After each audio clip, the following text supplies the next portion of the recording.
বাংলাদেশে কর আয়ের 65% মানে 65%, 65%ই আদায় করা হয় সাধারণ মানুষের কাছ থেকে নিত্য প্রয়োজনীয় পণ্যের শুল্ক ও ভ্যাট ইত্যাদি পরোক্ষ করের মাধ্যমে। এমনিতেই লবেজান দশা, তার উপরে ভ্যাট বাড়ানো হয়েছিল শতাধিক পণ্যের উপরে।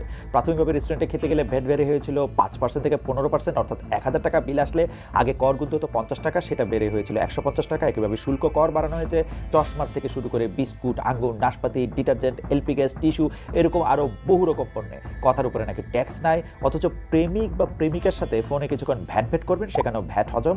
100 টাকা রিচার্জে আসলে কয় টাকার কথা বলা যায়? আওয়ামী আমলে 15% থেকে বাড়িয়ে 20% হয়েছিল, সেটা ইউনুস আমলে বাড়ানো হয়েছিল 23%।